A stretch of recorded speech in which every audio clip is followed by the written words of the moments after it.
You are listening to Under the Gun, Book 9 of the Nadia Wolf Series, written by Nicolette Pierce. Copyright 2023. Audio copyright 2025 by Pierced Heart Publishing. Digitally narrated with full cast of voices.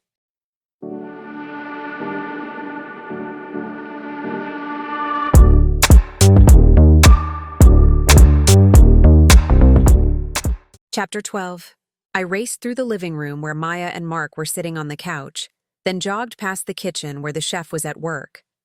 Rounding into the dining area, I nearly collided with Edward. David and Caleb looked up at me with raised brows. You okay? David asked. Have you heard from Remy? Not yet. Why? Call him. I think the place he and Ava went to are on the news. 4 are dead. When David picked up his phone, Caleb said, I doubt Remy would have made it there by now. With Vegas commute traffic, he's probably in a backup. David pressed Remy's number and then brought it to his ear. I'll find out either way. My breath caught until David's features relaxed. Remy, are you and Ava safe? When David gave a nod to me, I let out a gusted breath of relief. No, don't go. There's a news story. 4 are dead. He paused as he listened. Yeah, I'll let you know what we find out. David disconnected. Remy had just made it home to pick up Ava. I sank into a chair. Thank goodness. I was so afraid when I saw the news. What exactly did they say? Caleb asked. I relayed the small amount of what I knew. It sounds like they don't know what's going on either, but we can watch the reports as they happen. What got me was the 4 dead, and then I caught a glimpse of the camouflaged roof. It has to be the same place, right? It's likely, but until we know for sure, let's not jump to conclusions. Even so, 8 people have died within 3 days, I said. Something big is happening. I agree. David said as he focused on his phone. I'm texting Grayson to let him know. Edward walked in with the silver cart. Breakfast is ready. With the news scare, I had forgotten I was hungry, but now my stomach grumbled in anticipation. I'll get Maya and Mark, I said. No need. I already let them know. By the time he finished serving breakfast, Maya and Mark had sat at the table. Edward went around with beverage selections. Hot coffee, ice water, and juice were poured. Not being able to wait, I dug into the eggs Benedict with sliced avocados and groaned. I think that's a thumbs up, Caleb said with a laugh. Is it horrible that I'm thoroughly happy even though people are dying and we're stuck here? I wondered aloud. If there is any place to be stuck, this is the place to be, Mark said. I eyed Mark. Speaking of which, did you and Frankie make up or did you escape from the chapel again? Mark tisked. Don't spoil the most important meal of the day, but if you must know, we argued for a bit last night and then passed out. We were booked solid for the night, so neither of us had the energy for much more than a squabble. He took a sip of coffee and sighed. Anyway, Tiffany will be here this morning, and I don't want to miss that. I didn't want to think about Tiffany. Fashion was the furthest thing from my mind at the moment. It was an hour after breakfast when Tiffany arrived. By that time, I had already called Paula and Pike with no answer from either of them. We have about an hour, so I brought my 2 assistants, Tiffany said. The female assistant looked like a carbon copy of the overly fashioned Tiffany, and the male reminded me of Mark. I was afraid quilted animals would spring from the clothes rack they wheeled in. I wondered if having assistants inflated the personal shopping fees. Tiffany and Maya air-kissed in greeting. Tiffany eyed my baggy shirt. Are you wearing a men's t-shirt? Yes. The determination in her eyes withered. I'll take Nadia since she needs the most help. You 2 will take Maya and Mark. Tiffany pulled clothes from hangers and handed them to me. Try these on first. Maya and Mark had the same assignment, but the orders were issued less gruffly. Taking our clothes, Maya and I went to the master bedroom while Mark took the second room. This is so much fun. Sure. She swatted me with fabric that had way too many sequins. Careful. That could maim a person.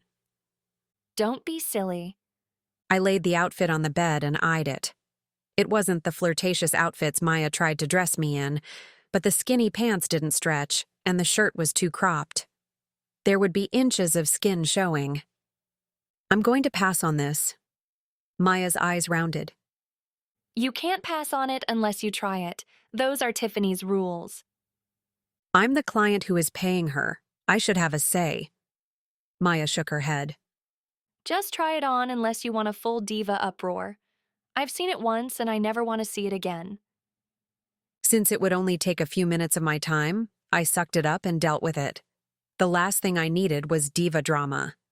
I had enough of it when I was neighbors with Frankie.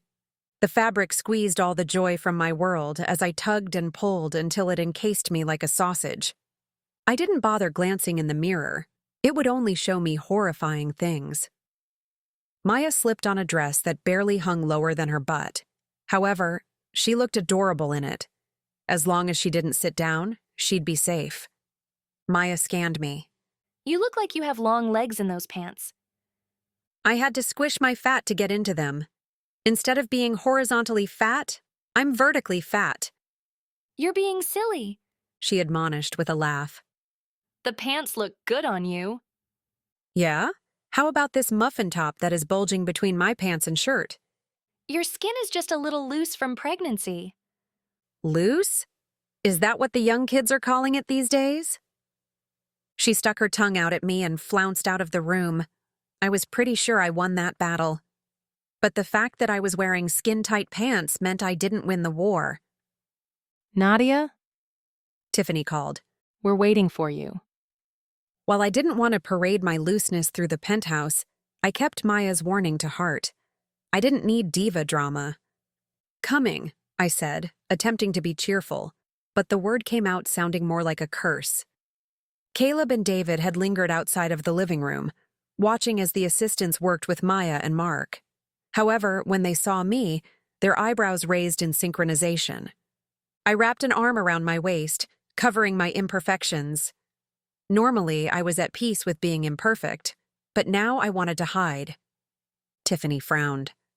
This won't work. She handed me the next outfit to try. Thankful to escape, I took the outfit and hurried away. Unfortunately, I found it was more of the same torture, this time in the shape of a mermaid-cut dress. How did people move in these things? The snug fabric wrapped around my thighs with no way to use my legs for walking. I toddled out to the living room where eyebrows raised again. Tiffany's frown turned into a glower. She sent me back to the bedroom with another outfit. Just like the first two, every outfit she gave me to try was a travesty to human functionality. After the 10th outfit, the vein in Tiffany's neck throbbed and her eye developed a twitch. This is impossible. I've never had a problem matching fashion with a person before. It's not your fault, I said, attempting to calm what was brewing into a diva moment. My body likes jeans and hoodies. Her glower deepened. You must be sabotaging my work. I will be a laughingstock if this gets out. Don't worry, Tiffany. I'll take pictures of my outfits and post them online. Maya said to appease her. We won't say anything about the bad luck with Nadia. I do tend to attract bad luck in Vegas. You are like overalls and a trucker hat to my career. Tiffany said, packing up the items that I wouldn't be purchasing, which was all of them. Only Maya and Mark had found items, making the rolling clothes rack more manageable. Tiffany snapped her fingers for the assistants to push it out the door. With one glance back at me, she said, I expect payment for my services by the end of the day. Shading her eyes with sunglasses, she marched out the door. That was interesting. Caleb said with a laugh. He hugged me and whispered, Don't worry about clothes. I prefer you naked anyway. I lightly smacked his chest and attempted not to laugh. However, all laughter died when Remy returned. His brow was furrowed. What happened? I asked. Mike Wilk is dead. Pike? I gasped. Remy nodded. When? How? Why? I sputtered my questions. They haven't officially released the names of the guys at the shootout, but word is spreading that Mike was caught in it. I'm not sure about the details yet. This is getting out of hand. My stomach turned sour as fear crept through me. Were we next? I'll find out what I can. David said, pulling his phone from his pocket. I'll let Grayson know what's going on as well. I did on the way up here. He said he'd look into it from the financial angle. Good, I'll be in the dining room. I need to make a phone call. When he left, Remy said, I'm going back to the casino to see if I can learn anything else. Call me if you need me. Maya and Mark sank to the couch with the same sigh. Where is Ollie? I asked. He's sleeping. Caleb said, stroking my back as if knowing I was 1 second away from a meltdown. Out of the people who were in contact with Jack, I was the only one left standing. Nope. I was no longer standing. I slid down as my knees gave up. Caleb caught me before I landed on the floor. Did you almost pass out? He asked, bringing me up against him. No, but my knees did. He helped me to a chair positioned across from Maya and Mark. He then sat on the coffee table facing me. Taking my hands, he held them as he peered into my eyes. I'm fine, I lied. I was just taken by surprise. Are you worried? I nodded. Out of everyone who talked to Jack at the table, I'm the only one alive. I'll buy plane tickets. We'll leave today. I shook my head. I think we're too late. I don't want to go outside. If anything happened to Ollie... I couldn't finish the sentence. We can get costumes, Mark said. I'll get Frankie over here and we'll disguise everyone and then head off to a vacation. I need one anyway. Maya nodded. You know they have an entire inventory of costumes. If anyone could disguise me, it was Frankie and Mark. But fear stole my courage. I had Ollie to think about. What if? Nope. I would not think of what ifs. They were too horrible to contemplate. I would freeze up, I said. Instead of leaving, let's completely lock down this floor again. Caleb nodded. That's fine. We don't need any of the services anyway. I still think you should leave. This floor might be safe, but for how long?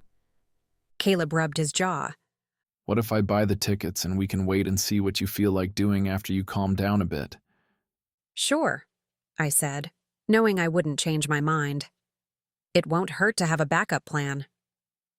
When he stood and pulled out his phone, I leaned my head back against the chair and willed the tears not to roll down my face. I didn't want to cry. There was nothing to cry about. We were still safe for now, and the guys were working to figure out what was happening. Mark flipped on the TV and navigated to the news, but I couldn't stand to watch it. Instead, I took my phone and headed to the bedroom to call Paula. She was the only one who might have a lead. Unfortunately, the call went to voicemail. Either I didn't have the right number, or she was ignoring me.